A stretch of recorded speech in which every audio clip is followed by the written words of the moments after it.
Grebel, Dean here at Grebel, and on behalf of our whole campus community, but especially our faculty who have nominated and chosen tonight's speaker, I would like to extend to you the warmest of welcomes. Our topic for this evening is uncannily timely.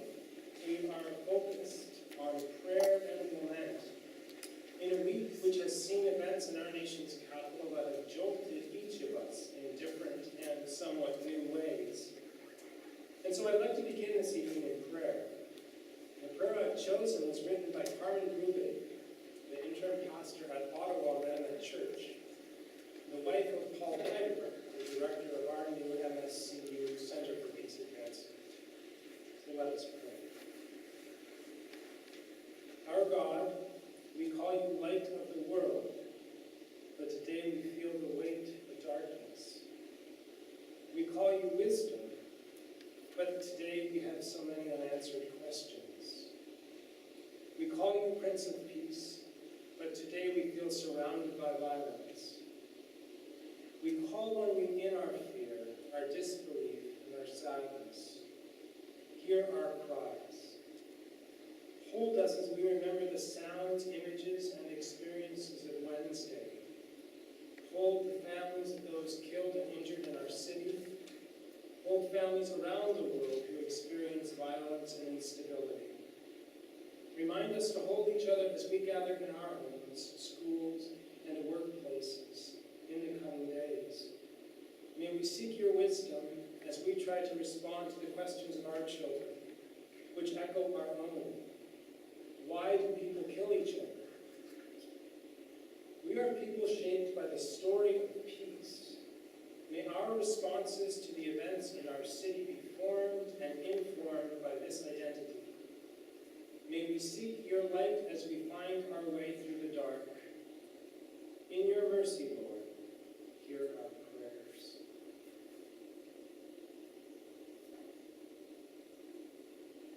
The Eby Lectures were established more than 30 years ago to highlight the research and scholarship of Grebel's faculty. It is normal that every faculty member here would give these lectures once over the course of their career, and these lectures are then published in the Conrad Grebel Review. Our research shapes our teaching and service, and like other lectures, tonight's lecture brings all three together. To satisfy your curiosity about these past lectures, you can visit our website and watch past lectures or read copies of them as published in the review. Benjamin Eby is a fitting person to remember this way. 200 years ago, he began a lifetime of work giving shape to Mennonite culture in this part of the world. He published many books, served the church as a bishop, and saw to the building of the area's first schoolhouse. Your program states that it was Eby's belief that the motivation to learn is a response to the Christian gospel. And this brings us to tonight's speaker, who will also respond to the gospel, and who we will look to shape our understanding. I've known Derek for around 30 years. And he has always been an interesting and engaged person who dives into his work with passion and energy, and a strong sense of justice and global awareness. So we are in for a treat. Your program notes the highlights of Derek's education at Canada's finest schools. When he came to Grebel as faculty in 2006, he had already collected a rich set of experiences in conflict resolution, which was grounded in a broad range of international settings. His work here includes efforts in interreligious dialogue and interfacing with Mennonites and other Christians across the world. And this spring, he will lead Yellow, a learning tour to the Middle East. Derek has written a variety of articles and book chapters, including the entry on the Psalms in this brand new this week, the Fortress Commentary on the Bible. He wanted me to bring a copy to show you tonight, both because it is work that he did that will inform his lecture tonight, and also to see if I could lift it.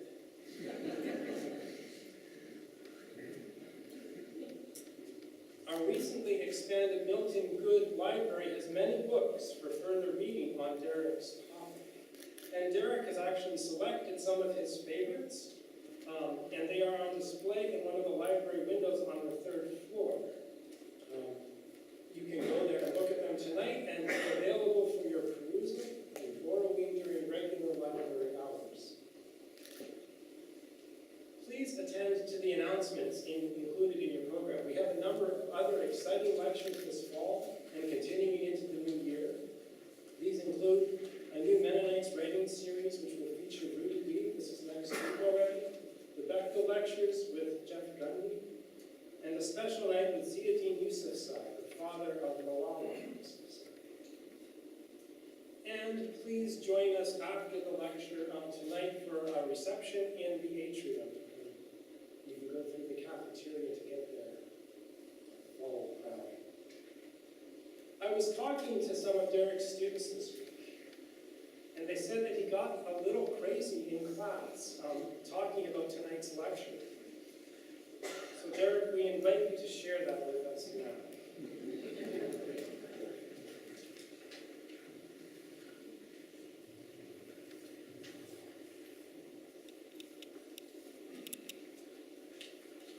Crazy is a good word to describe it, I guess. As good as any. Thank you all for coming. It's a pleasure to be here and a pleasure to be asked to present this. I hope that you all have this. I'll be referring to you to it quite a bit. So keep that handy.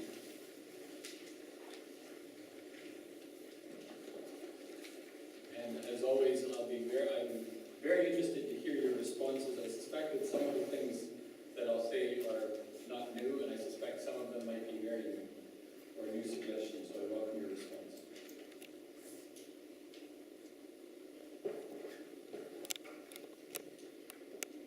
Then I saw a new heaven and a new earth, for the first heaven and the first earth had passed away, and the sea was no more. And I saw the holy city, the New Jerusalem, coming down out of heaven from God, prepared as a bride adorned for her husband. And I heard a loud voice from the throne saying, "See, the home of God is among mortals. He will dwell with them. They will be his peoples, and God himself will be with them. He will wipe every tear from their eyes. Death will be no more. Mourning and crying and pain will be no more, for the first things have passed away." This vision at the end of Revelation anticipates an end to mourning, an end to crying and pain, while it provides a glimpse into what we might call an end times or eschatological end of lament. What about in the meantime? Does lament have a role to play in the current setting, where sometimes there seems to be no end of reason to lament? Or perhaps Jesus' command to pray for those who persecute you eliminates the possibility of such a cry, so that lament represents a sub-Christian genre that should be left behind. While the end of lament at the conclusion of Revelation functions as in a hopeful sense, where at some future point pain and sorrow will be no more, today I will consider the end of lament in a very different way. What is the end understood as the telos, the purpose of lament? And in particular, what might its contemporary potential or theological function be? Tonight I will propose that lament remains significant, precisely because this vision of the New Jerusalem does not reflect the world in which we currently live. And in the meantime, lament can be a compelling theological resource on the road to wholeness, to well-being, to peace, to shalom.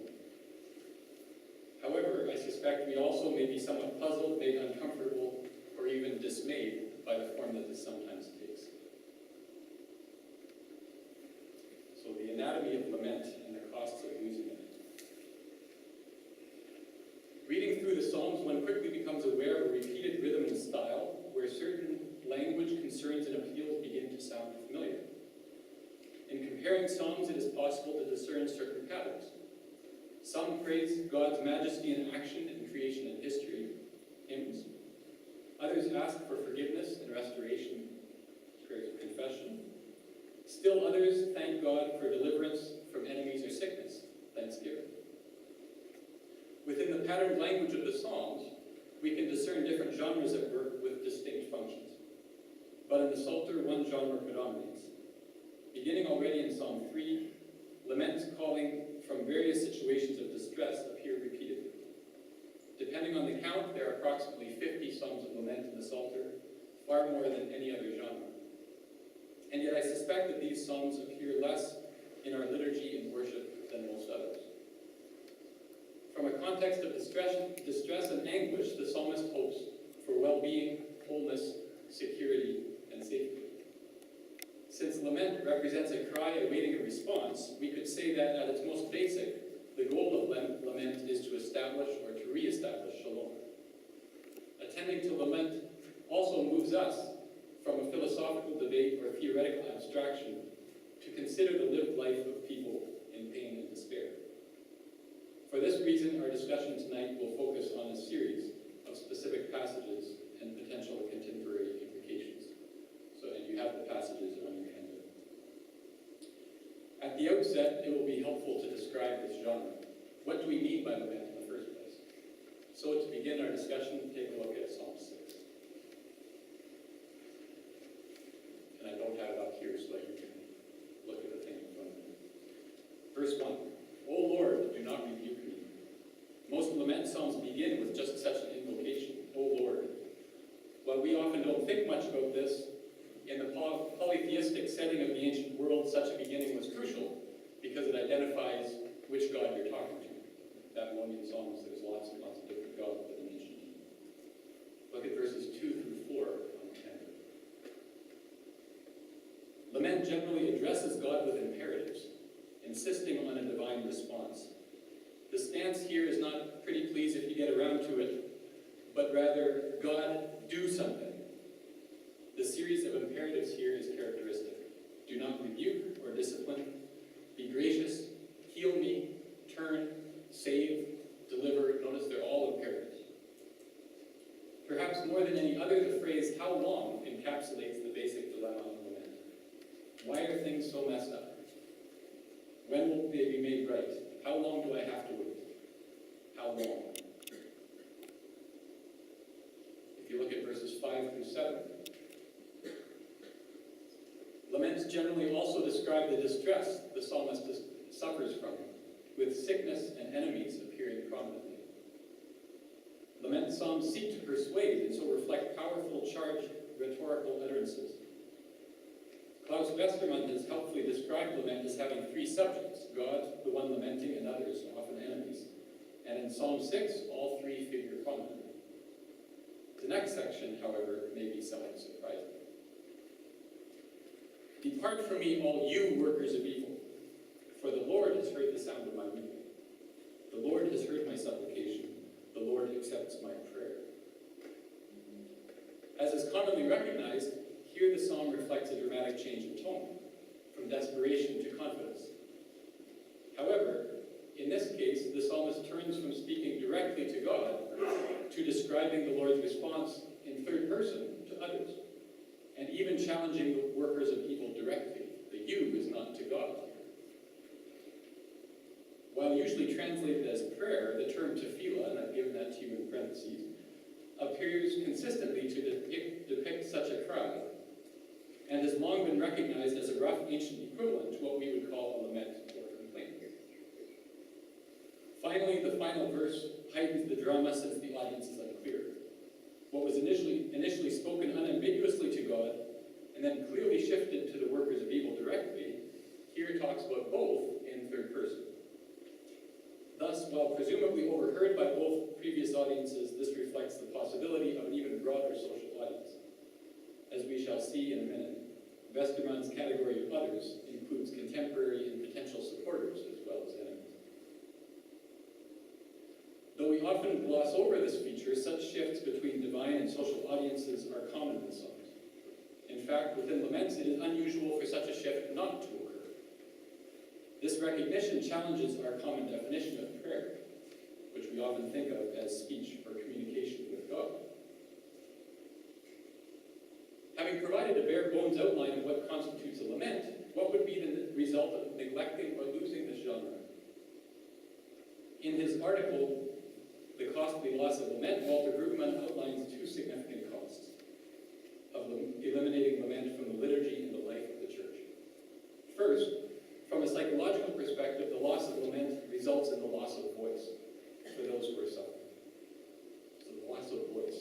And second, sociologically speaking, losing lament leads to the stifling of the question of theodicy, so that social structures and perspectives remain unchallengeable. As he says, a community of faith that negates lament soon concludes that the hard issues of justice are improper questions to pose at the throne of God, because the throne seems to be only a place of praise. Where Brueggemann's description concentrates on two parties, the speaker and God, I have suggested that losing lament also eliminates the opportunity for the church community to be confronted by voices crying for empathy and justice, both within and beyond itself.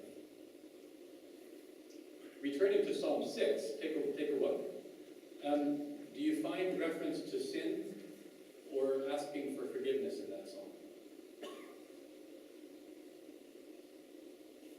Interestingly, Psalm 6 has traditionally been described as one of 7 penitential or confession psalms, which proves striking because nowhere does it refer to sin or ask for forgiveness.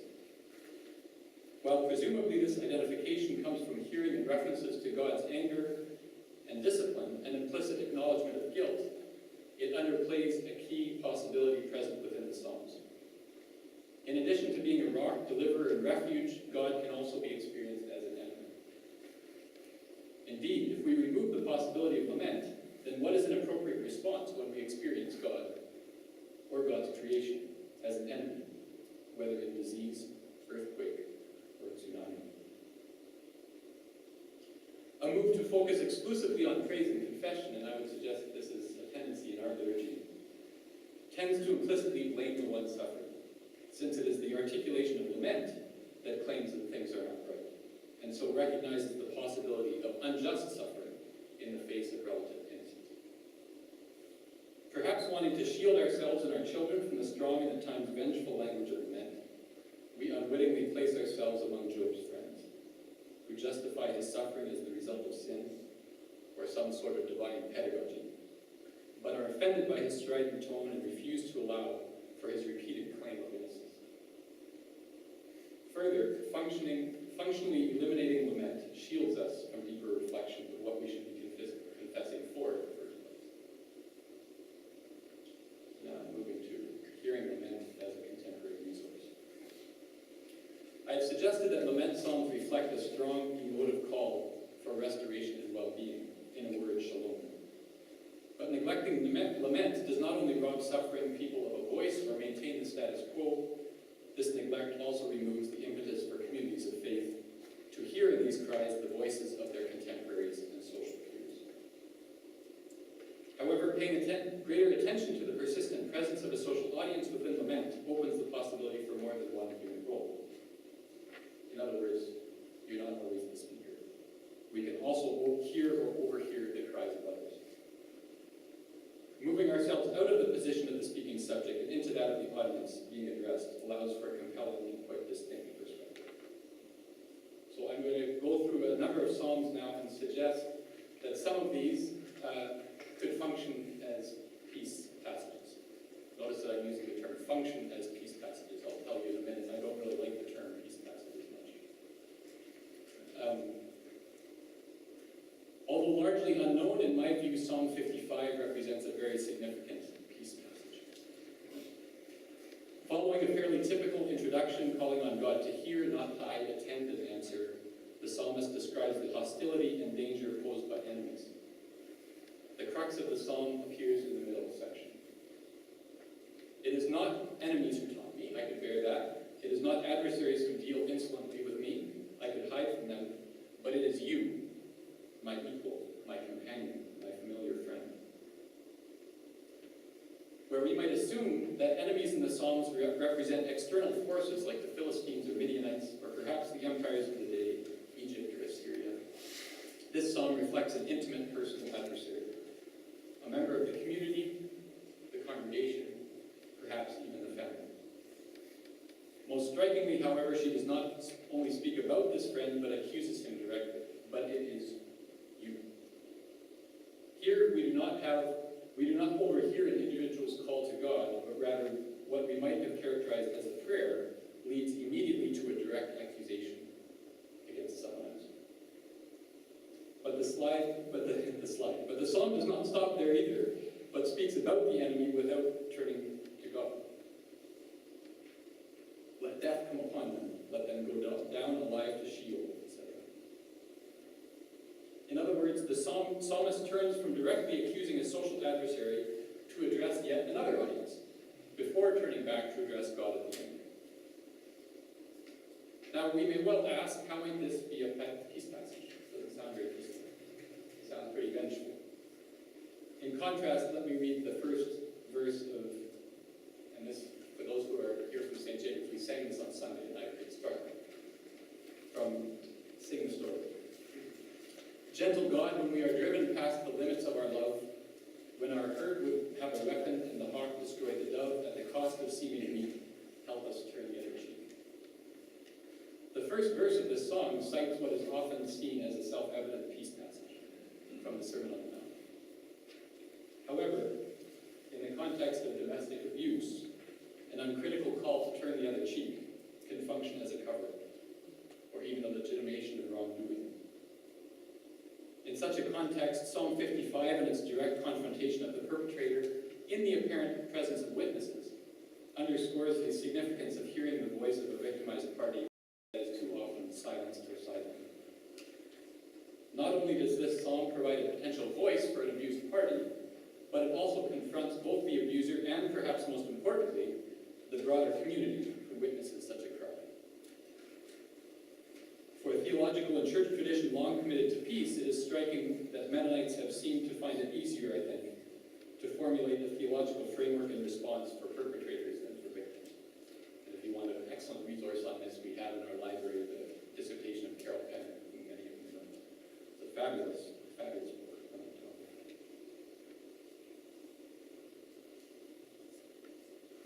Psalm 88, just for the sake of time, I'm going to pass over this one. But what I would invite you to do is go home and read Psalm 88 and think of it in light of people suffering from mental illness or depression. One of the things that's most striking about Psalm 88 is you read it, and at the end of the psalm, most psalms end with some kind of an uplifting ending. But I praise you, God, or you have heard me, or something. Psalm 88 does not.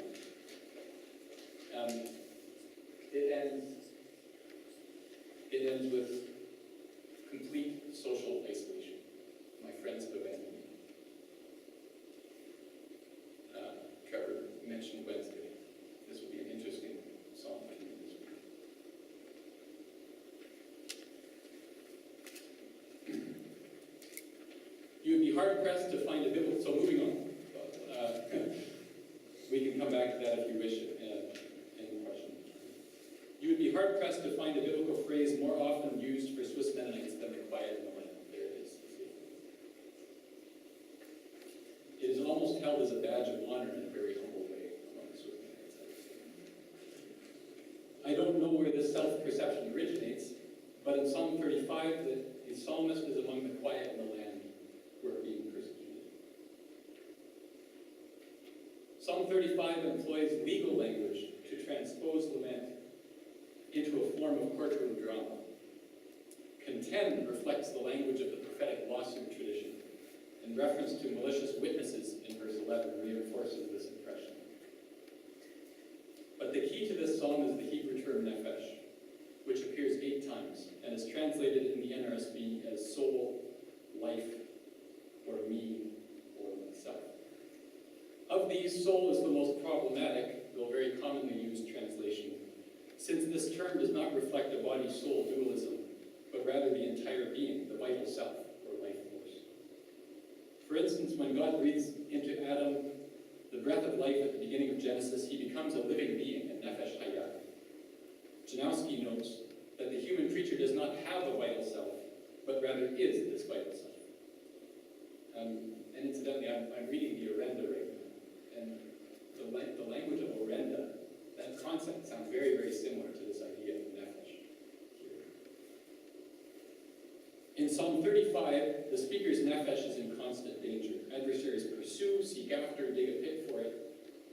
The psalmist also anticipates a joyful nephesh, if and when the adversaries' schemes fall upon themselves. But in the meantime, my soul is forlorn. I have afflicted myself with fasting. And finally, the psalmist cries out, "How long, O Lord, will you look on? Rescue me from their ravages, my nephesh from the lions." One possibility for hearing this psalm as a peace passage, I would suggest, emerges when we step off the speaker's platform and through it empathize with the history and experience of First Nations around us. The recent Truth and Reconciliation Commission process underscored the extent to which the Indian residential school system set out to erase the identity, we might even say the nephesh, or the vitality, of the indigenous children in its care. The sense of pervasive threat and preparatory scheming reflected in the psalm proved very striking in this light. The attempt to spread the gospel in this system may well, from the children's perspective, sound more like the psalm. For they do not speak peace, they do not speak shalom, but they conceive deceitful words against those who are quiet. The Hebrew of the quotation of the enemy here is heartbreaking. Do not let them say to themselves, "Aha," and I know that your NRSV says, "Aha, we have our heart's desire." The Hebrew just simply said, "Aha, our nephesh. We have swallowed him up." The goal of his persecutors is none other than to swallow up the speaker, incorporating his vitality into the hostile community in order to strengthen it.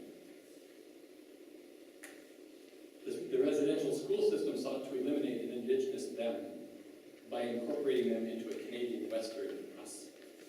In this case, a commitment to inclusion sought to assimilate peoples to erase their identity. Finally, and more specific to this geographic area, Psalm 35 proves troubling when I hear in the Psalm's court language the frustration of Six Nations with their unresolved land grant. Find your house. My house is right in the gray area here.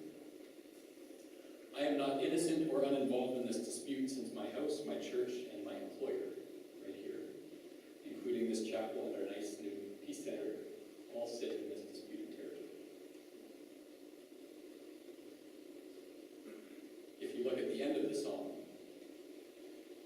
look at 26 and 27. The psalm concludes with a stark contrast. Will the human community that hears this lament rejoice and exalt themselves, or will they desire my vindication? Here, the communal response that often lies implicit within the Psalms is made explicit. Confronted with such a voice, how do we respond? The rhetoric is brilliant and powerful. There is no real space for a neutral or uninterested stance. This may be fine as far as it goes, but what of the more strident laments, the curse or imprecatory psalms?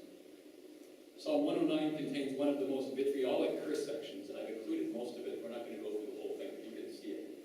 It's something else on your handout, which has prompted one scholar to describe it as a revenge fantasy. With respect to its basic initial issue of slander and hostile speech, scholars are divided on whether the extended curse section here is speech about the psalmist or if it is spoken by him. The NRSV translation nicely clarifies this issue by introducing the extended curse section with "they say," transforming what follows into words about the psalmist. The problem is there is no textual basis for this. In either the Hebrew or the Greek, the NRSV made that. I think they were uncomfortable with it too. And they admit as much in the footnote. I didn't include the footnote, you can look at the footnote. There's little doubt that this song can be used to spread hate. Witness the Obama bumper sticker. I don't know if you've seen this. This was sold. Take a look at that verse. Could someone read that verse? Psalm 109, verse 8. Anybody? May his days be few, may another seize his position. And the next verse? May his children be orphans and his wife a widow. That's called camouflage. You put that on your bumper sticker, and if you don't know Psalm 109, you think that this is a positive prayer. It's very, very powerful. sale. You can still get them online.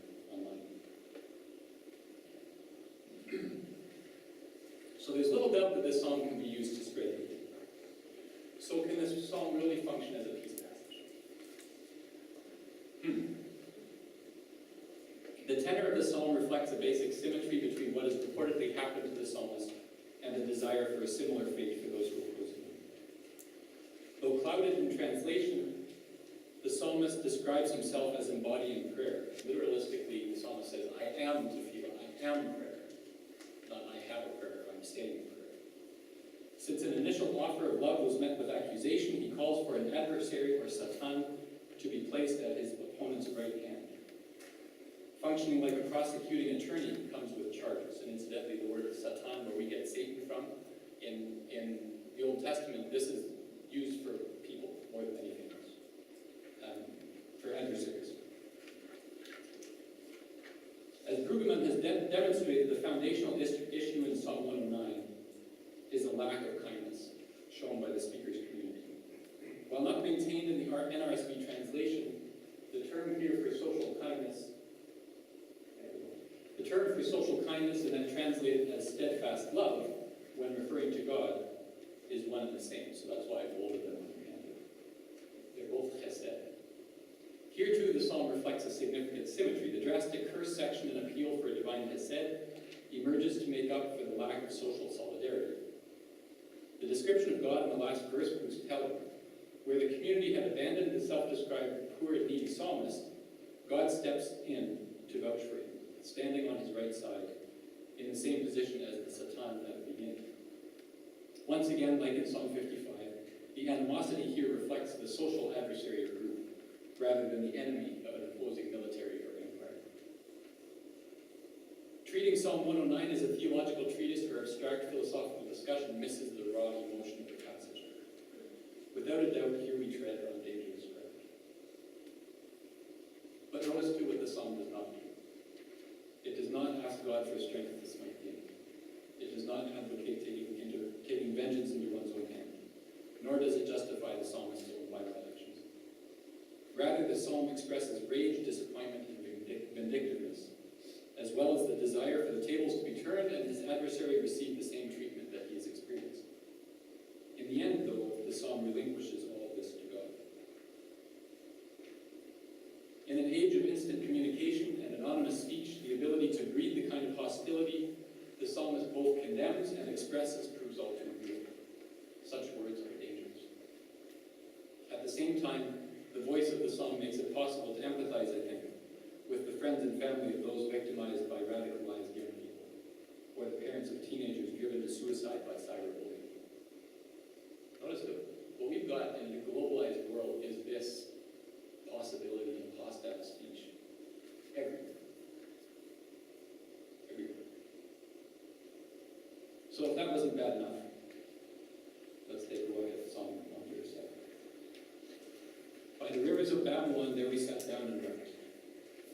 What begins as a despondent community in exile clinging to its memory of home concludes with perhaps the most drastic or viscerally upsetting passage in the psalm. O daughter Babylon, you devastator, or, interestingly, it could also be translated, you who are or will be devastated. Happy shall they be who pay you back what you have done to us. Happy shall they be who take your little ones and dash them against the rock.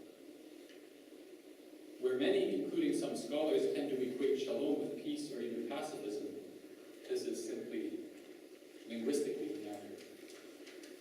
As uncomfortable as it may be, the verb for make peace here, you see it, pay you back, often implies some sort of retribution or comeuppance, as it does here. And incidentally, this is an exercise that I do with my class. If you look at that verse, where is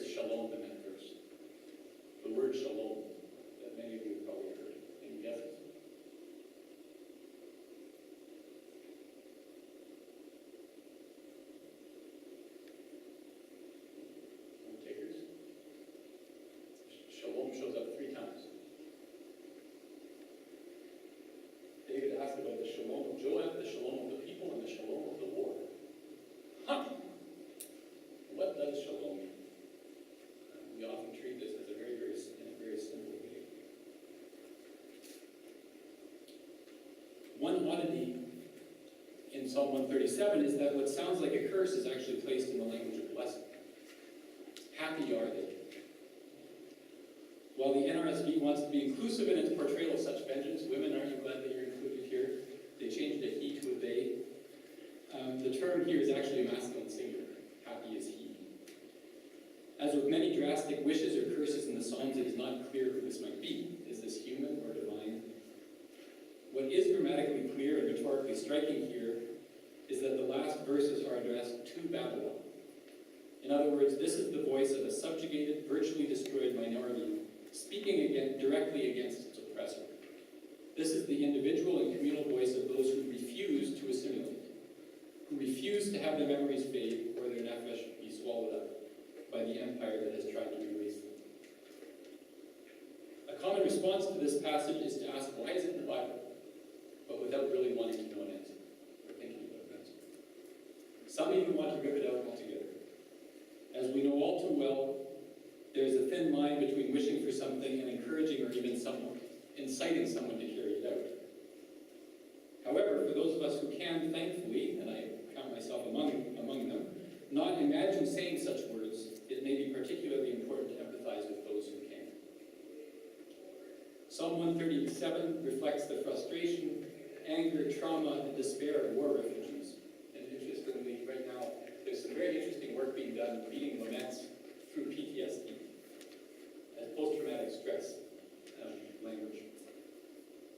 Reading between the lines, we notice that former confidence has been shattered. Songs of Zion here are much more than cultural artifacts, but often assert that God will protect Jerusalem so that it is virtually indestructible. Nobody can possibly get us. But the experience of displacement prompts not only a crisis of self-understanding and identity, but of faith. We are right to be revolted by such anger. But it is also worth turning the psalm around. Rather than identify this psalm as our potential voice, which we then hasten to reject, perhaps it can help us to see that the Christian tradition has long been prone to justifying horrific violence, etc. When have our forces, and not only those of someone else, been even? I can well imagine some people in the present day by the rivers of Babylon, along the rivers of Tigris and Euphrates in Iraq today, resonating in such a perspective. Of course, the same words on the page sound very different in our own mouths, or as the words of Stephen Harper or Barack Obama. In light of contemporary displaced war refugees in Afghanistan or Iraq, or the over 1 million in Colombia and the countless in the Congo that we never hear about, I uncomfortably find myself, I suspect, more aligned with daughter Babylon than Israelite exiles claiming to have faith in them. And incidentally, if you're interested in that, there's some fabulous allegorical interpretations of this passage in the history of interpretation, but we're not going to go into that. As you will have guessed by now, I believe it is problematic to divide the Bible into peace passages and violent ones, since by doing so we portray both categories as static and effectively downplay the role of contextualized discernment. Insisting on turn the other cheek in the context of repeated abuse can be extremely violent, for which the strident and challenging voice of Psalm 55 might be a vital antidote.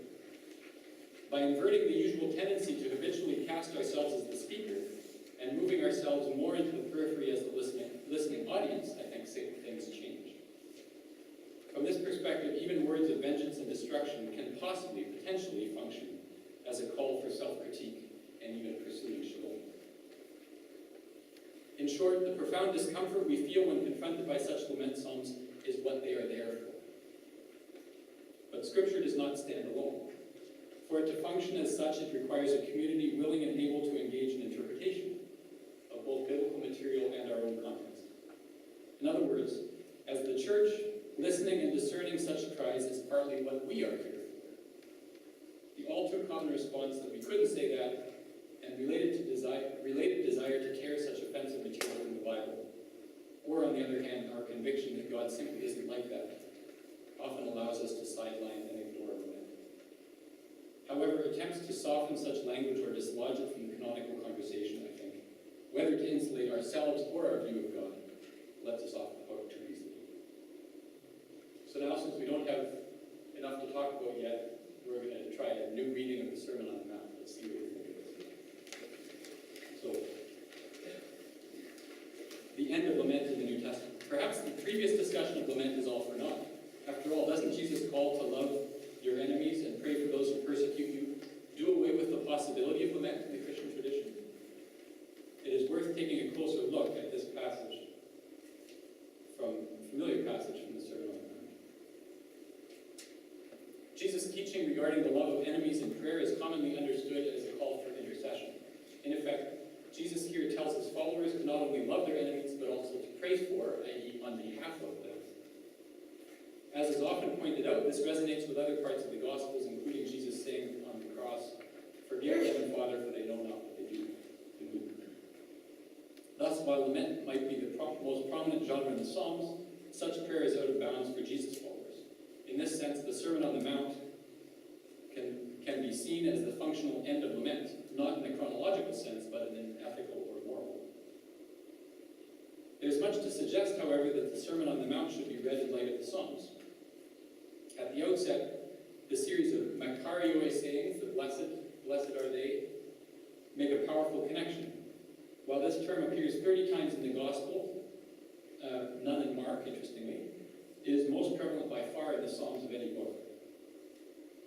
And incidentally, the happy are, the Makarioi here, that's the same word that's in Greek, that's the same word that's used in Psalm 137. So the happy are, that's actually the same word, blessed are. Very striking. Blessing those who mourn also resonates with the Psalms. The phrase, "the meek shall inherit the land," directly quotes the Psalm. Seeing God as King, your kingdom come, etc., is also a key motif in the Psalms. The prominent focus on prayer within the Sermon on the Mount also resonates. Finally, and of particular interest here, the motif of persecution proves very familiar and occurs overwhelmingly in Psalms of Lament. Returning to this verse, while the phrase, "love your enemies," receives a great deal of attention in verse 44, commentators repeatedly assert that the reference to prayer here reflects intercessory prayer on behalf of those who persecute you. Given the strong contrast between verse 43 and verse 44, that is taken to be largely self-evident. I have yet to find someone who actually argues this. They just state it. It's just a fact. In light of the Psalms, however, the call to pray for those who persecute you looks somewhat different. Indeed, the intercessory sense, I'm going to suggest, that translators and commentators presume may not be the only or perhaps even best meaning. While common in the Gospels in particular, the verb form used for pray does not appear a great deal in the Septuagint. So all the ones in the red here are the New Testament occurrences, and the ones on the left in the Psalms you can hardly even see. While the first three occurrences in the Psalms translate the Hebrew verb form, the fourth occurs in Psalm 109, which we just saw, to translate prayer or tefillah. Interestingly, so you've got the noun prayer in the Hebrew, and you've got the verb pray over here. In contrast, while the related noun in the Greek Septuagint is far more prevalent in the Psalms, it is virtually unused in the Gospels. So the Gospels use the verb, the Psalms use the noun, but it's the same root, it's the same basic term. But it is the noun is virtually unused in the Gospels only 7 times between all 4 Gospels. But here's the key. The noun form is consistently used to translate none other than the term prayer, lament, tefillah, described before. What's more, the prepositions Cooper and Perry both appear in different manuscripts, depending on which one you're looking at. Usually translated as pray for can also mean about or concerning. Why is all of this important? Well, read in light of the Psalms, Jesus' words here may not be a call for intercession, or at least not only a call for intercession, pray for your enemies, but it may be that Jesus tells his followers to pray about them. Pray about your enemies. Lament about your enemies. The next question is, would such a reading make sense in context? This passage reflects a clear, go back to your passage here. This passage reflects a clear parallel structure. Love your neighbor, love your enemies, exactly the same term. Hate your enemy, pray for those who persecute you. While most commentators read the phrase about praying primarily in light of love your neighbor, or love your enemy, love your enemy, the parallelism here suggests that the better contrast lies in hate your enemy. Like in Hebrew, the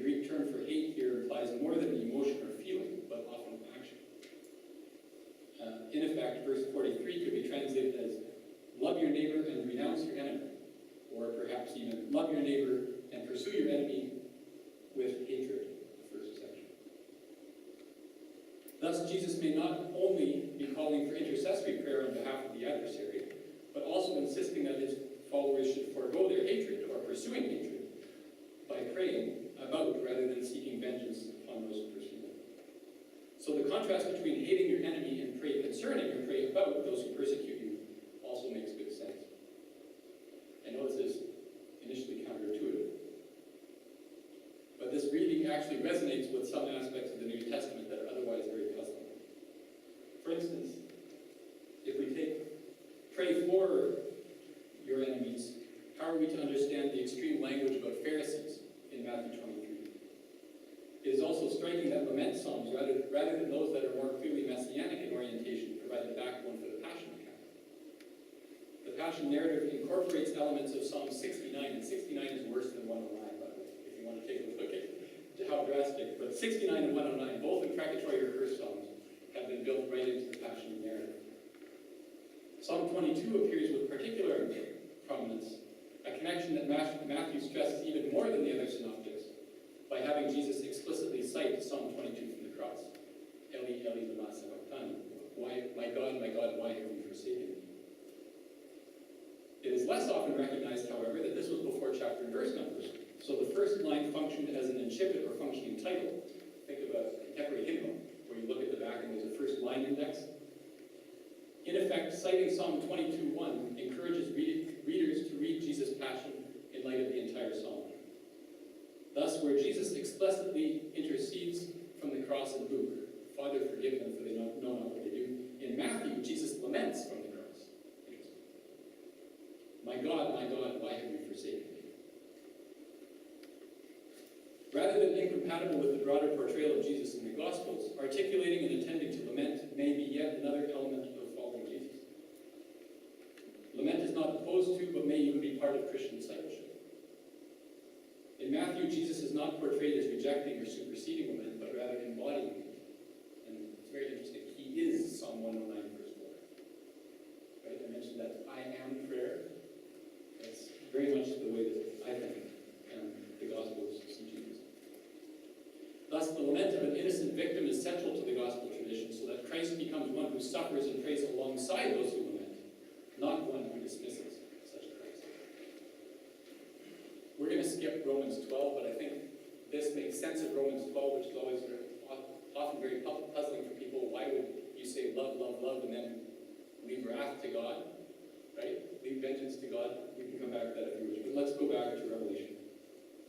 Returning to where we began, while the end of Revelation posits the end of lament in an eschatological sense, it also underscores its significance in the meantime. The term prayer, proseuche, appears 3 times in Revelation. I've given them to you on the handout. In each case, the prayers of the saints are described as incense in the throne room of God. But what prayers are they? What do such prayers consist of? Couched between these descriptions, we find this very disturbing passage. When the Lamb opened the 5th seal, I saw under the altar the souls of those which had been slaughtered for the word of God and for the testimony they had been given. And they cried out with a loud voice. Where have we heard this before? Sovereign Lord, holy and true, how long? How long will it be before you judge and avenge our blood on the inhabitants of the earth? This is a straight lament. This is a straight imprecation. In the New Testament, past Matthew, believe it or not.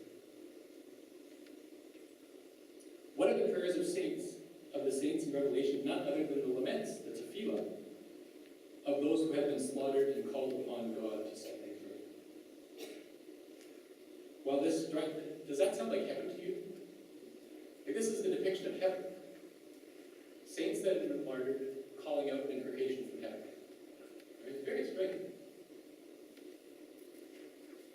While this strident call for vengeance in the mouths of the witnesses in heaven seems odd, if not contradictory, with the traditional intercessory reading of Matthew 5, it makes good sense in light of what I've just tried to demonstrate. In fact, Revelation underscores this element still further. While the martyrs clamor for God's vengeance, which is ultimately a call for divine justice, this same passage reflects unfathomable divine patience. If we were frustrated by the prayer, look at the response. Look at what God said. They were each each given a white robe and told to rest a little longer until the number would be complete of the people that had died. There aren't enough people dead yet. That's the response. I mean, it's a very striking passage. While judgment does not disappear, here or elsewhere in the New Testament, this passage underscores God's willingness to defer judgment, and defer it in a virtually incomprehensible way. It's so far deferred that it's hard to imagine that's even there. As Mays recognizes, the heartbreak and imprecation of Psalm 37 contained within it already an early stage of both Jerusalem and Babylon becoming sinners. And that's exactly what happens in Revelation. Jerusalem and Babylon are sinners.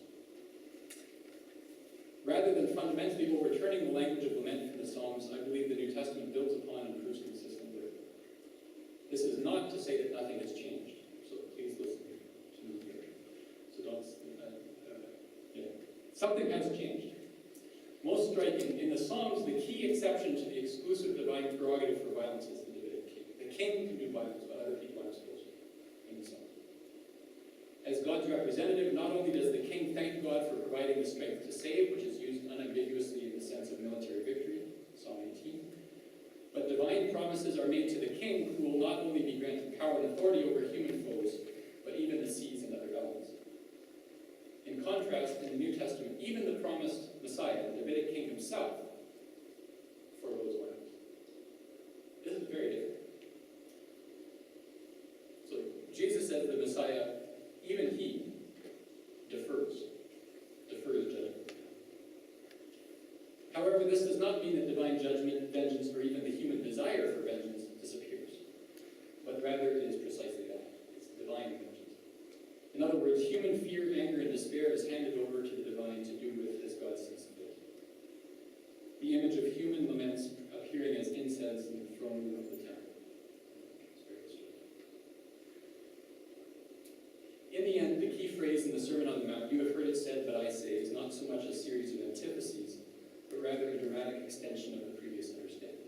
What is often read as a series of opposites represents an intensification in the same direction as lament in the Psalms, rather than a fundamental about-face. Like other examples, this is not a reversal, but rather a going further, a what's more. To use a rabbinic phrase, in the Sermon on the Mount, Jesus builds a fence around the Torah to ensure that it's being kept. And in doing so, Jesus both teaches and exemplifies how to turn away from hatred and bring concerns, even about persecutors and enemies, to God in prayer.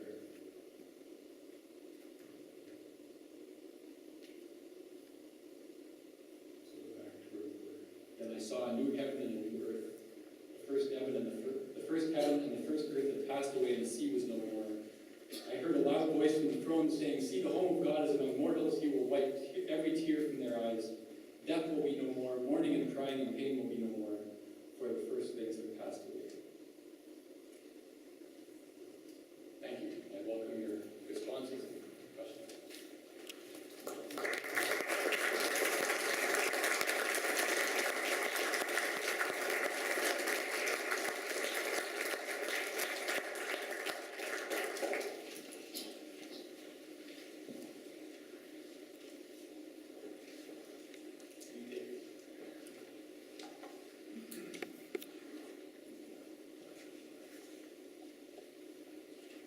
Sorry, Derek, when you, towards the end, you said, "No, listen, here's the difference." Right.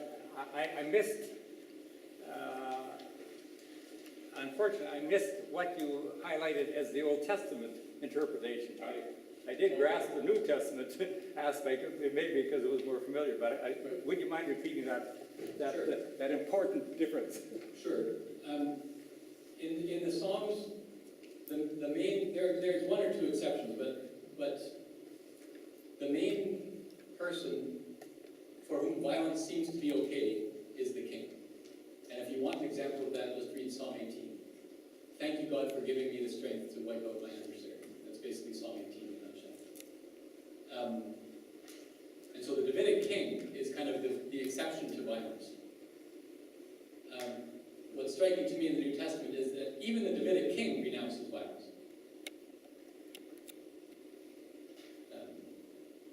And that's the whole idea. I mean, within Revelation, of course, this is the whole idea of waiting for the Lion of Judah, and it shows up and it's the slaughtered lamb.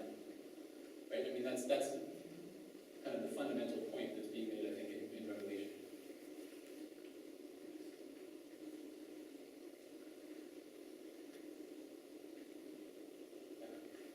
Thanks a lot, Derek, for your lecture. And I agree that I think lament pervades the New Testament.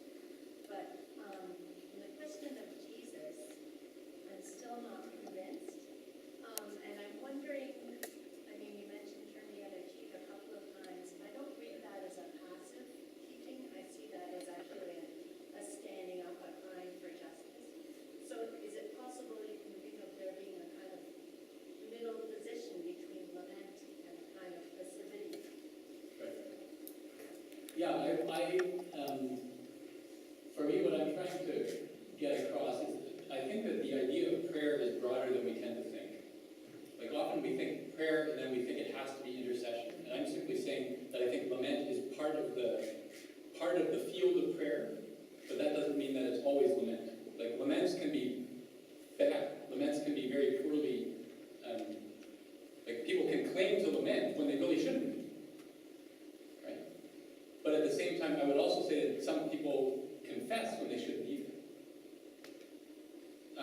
So for me, the key is and there's actually another place where I spent more time on this, but the key is the presence of a discerning community that's willing to make that call, that hears and then discerns and tries to figure out what their response should be. So I'm not saying that in the Sermon on the Mount, Jesus is saying, go lament and tell God to wipe out your enemies. But what I am saying is that I think that the possibility of lament continues to be a viable part of prayer within the ongoing community. And for myself, I think Jesus himself kind of demonstrates that in various ways.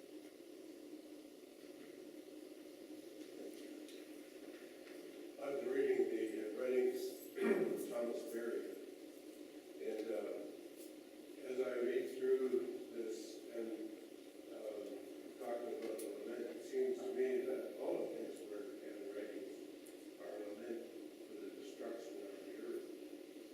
Is there he largely blames Christianity and the Christian interpretation of Scripture and for pursuing this industrial kind of destruction that's taking place. Is that legitimate lament? And how can the Christian community incorporate a much broader idea of the earth? Right, thank you. I actually had one that I wanted to do on the environment, but I couldn't fit on the sheet. I was really way too long. But for me, there are a number of places where you can kind of have the water is up around my neck. I'm sinking in the mire. I'm down in the depths. One thing that's very striking, if you look at, you could just Google images, and there's a picture of an underwater cabinet meeting.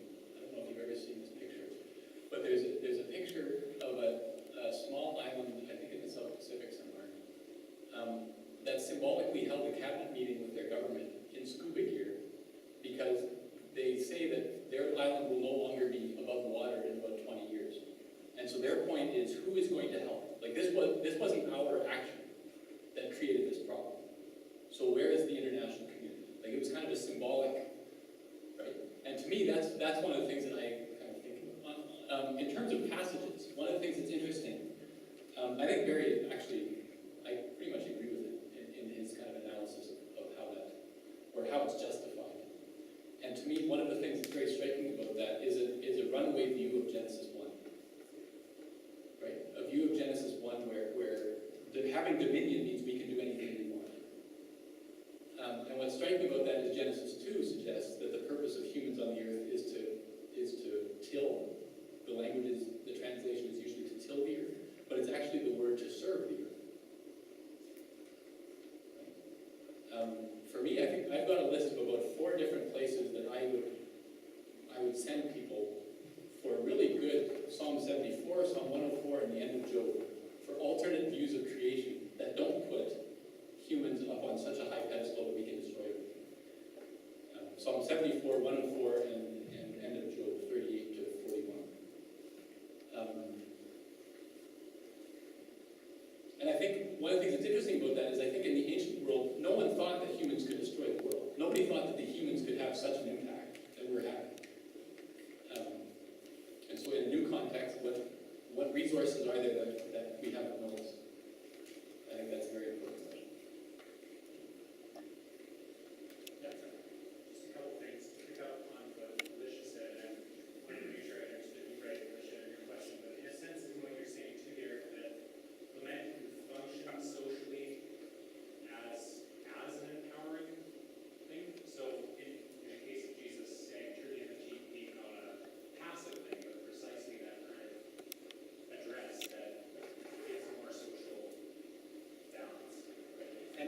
I wasn't meaning that turn the other cheek isn't a peace passage. I'm just saying that it can function importantly as a peace passage. And probably people are most familiar perhaps with Walter Wink's work on it. Like that's kind of a classic that a lot of people refer to. But just like I want to destabilize the idea that all of these ones that we were looking at are just violent and we shouldn't pay attention to them, we also need to be careful how we use the ones that we think are peaceful. So I'm just asking for some discernment in both cases. That's kind of what I'm sorry. Did I interrupt you? Yeah, no, that addresses my question. Just one more thing. You mentioned this shift from old to new, the difference in the messianic image, and the deferral of vengeance. Is that an infinite deferral, or is there something coming now? That's a very good question. You know what I've written on this, so you're prodding me a little bit. Could you repeat the question? The gentleman didn't stand. But Sorry, yes. I just asked the shift from the old to the new. So the deferral of vengeance that we see in Jesus as Messiah, is that an infinite deferral? Or will there be a kind of moment when it will no longer be deferred?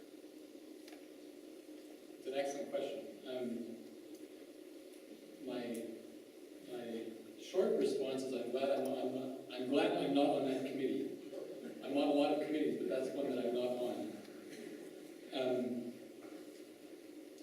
But at the same time, I think that there's a move now, I think especially among Mennonite scholars, to really push the idea that there is no such thing as judgment.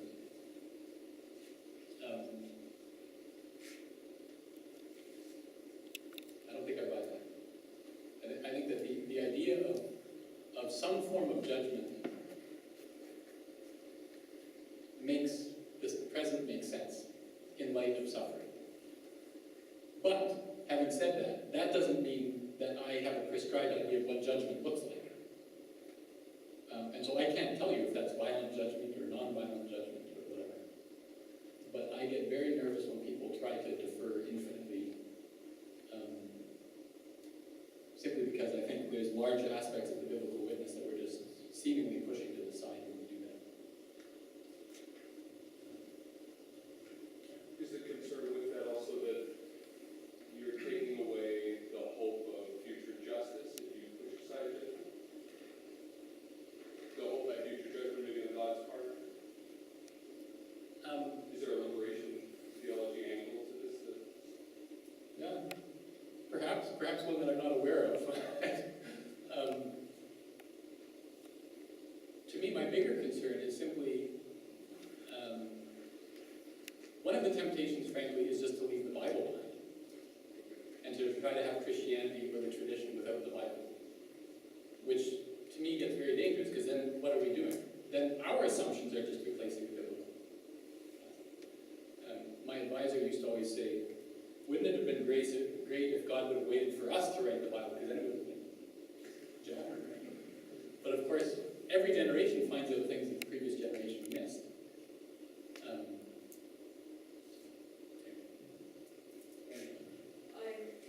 I was recently in a place in Nigeria where about 500 people had been massacred, and they had a memorial, and this Revelation passage was on the memorial.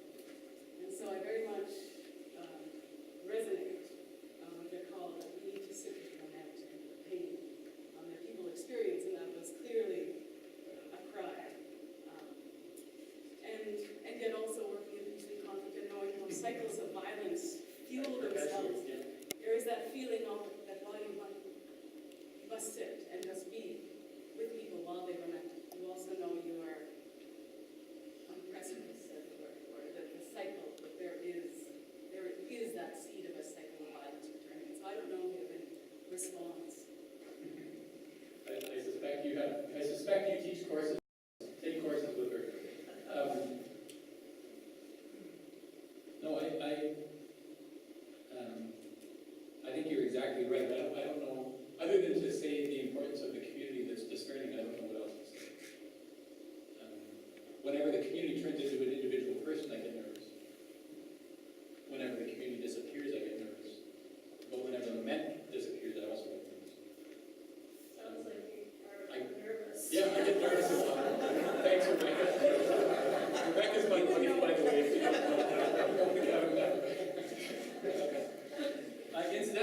on the Nigeria thing, another thing that's interesting, a few years ago I taught a Psalms course in Benin.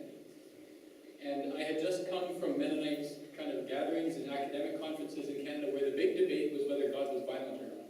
Like that's what people were really, is God violent? And your answer to that question was absolutely crucial. And I went to Benin, and people wanted to know if God was stronger than voodoo. That was their question. There was no problem talking about God. Like, for instance, in the Psalms, God is often like striking the seas, or God is splitting something, or God, like, kind of violent imagery.